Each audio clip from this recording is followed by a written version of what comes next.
বিকশিত অসমৰ অবিকশিত ৰূপ নামহুলুঙত বিধ্বস্ত দলঙেৰে যাতায়াত কৰি দুৰ্ভোগ সাধাৰণ জনতাৰ।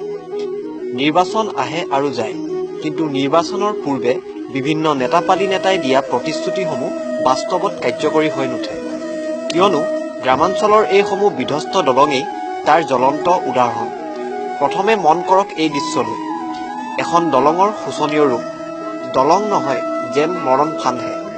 এই দৃশ্য 124 নং মাৰ্ঘেৰিটা বিধানসভা সমষ্টিৰ অন্তৰ্গত অসম অৰুণাচল সীমান্তৱৰ্তী বৰহুলুং গুটিবাৰী সংযোগী দলঙৰ।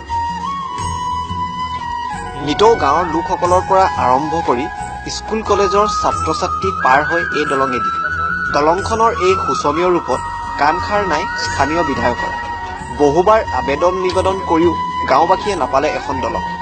উল্লেখ্য যে বিগত কেইবাবছৰ ধৰি দলংখন এইদৰে বিধ্বস্ত হৈ থকাত এতিয়া জ্বলা কলা খাইছে সাধাৰণ পথচাৰীৰ লগতে স্কুল কলেজৰ ছাত্ৰ ছাত্ৰীয়ে। স্থানীয় ৰাইজে শ্ৰমদান কৰি এখন বাঁহৰ দলং নিৰ্মাণ কৰি যাতায়াত কৰি আহিছে যদিও বাৰিষা পানীয়ে উটুৱাই নিয়ে এই বাঁহৰ দলংখন। চৰকাৰে যদি অতি শীঘ্ৰে দলংখন নিৰ্মাণৰ ব্যৱস্থা নকৰে তেন্তে দেউৰী ছাত্ৰ সন্থা, সোণোৱাল কছাৰী যুৱ মঞ্চ আৰু বুঢ়ীদিহিং আছুৱে স্থানীয় ৰাইজৰ সহযোগত ৰাজপথলৈ ওলাই আহিবলৈ বাধ্য হ'ব বুলি সকীয়াই দিয়ে। ফিলবাৰীৰ পৰা ভাস্কৰ দাহল, নিউজ 8 নৰ্থ ইষ্ট।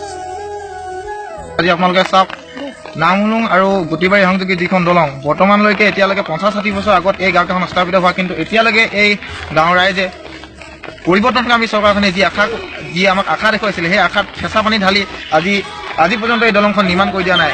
আমি বুঢ়ীদিহিং আছুৱে তীব্ৰতাভাৱে আমি চৰকাৰক গৰিহণা দিছোঁ যে যদি অতি শীঘ্ৰেই কম সময়ৰ ভিতৰত যদি চৰকাৰে এই দলংখন যদি নিৰ্মাণ কৰি নিদিয়ে, ইয়াৰ নামহুলুংবাসী গুটিবাৰীবাসী ৰাইজক লৈ, ইয়াৰ স্থানীয়বাসী ৰাইজক লৈ আমি ৰাজপথলৈ বুঢ়ীদিহিং আছুৱে ৰাজপথলৈ ওলাই যাবলৈ বাধ্য হ'ম। আৰু সেইকাৰণে আজি বিভিন্ন দল সংগঠন ইয়াত আমি বিভিন্ন দল সংগঠনৰ নেতাসকলে আজি ইয়াত লগ খাইছে আৰু আমাৰ সোণোৱাল কছাৰী যুৱ মঞ্চ, দেউৰী ছাত্ৰ সন্থাৰ লগত আমি স্থানীয় দল সংগঠনবিলাকক লগ খাই আমি এই প্ৰতিবাদী সমদল আমি গঢ়ি তুলিম।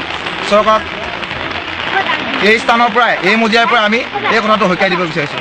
আমাৰ বহু বছৰ দিনেই হ'ল, কেইবাটাও বছৰ হৈ গ'ল এনেকেই দলংখন ভাঙি আছে। আমি বহুত ৰাইজক চৰকাৰক কোৱা হ'ল, আগৰ যোৱা কাৰ্যকালতো তেনেকৈ কেইবাবছৰো কোৱা হ'ল, তেওঁলোকেও কোনো খা খবৰ নল'লে। কিন্তু আজি এই আগন্তুক যি আহি আছে আমাৰ চৰকাৰ, সেই চৰকাৰকো নিবেদন কৰা হৈছে।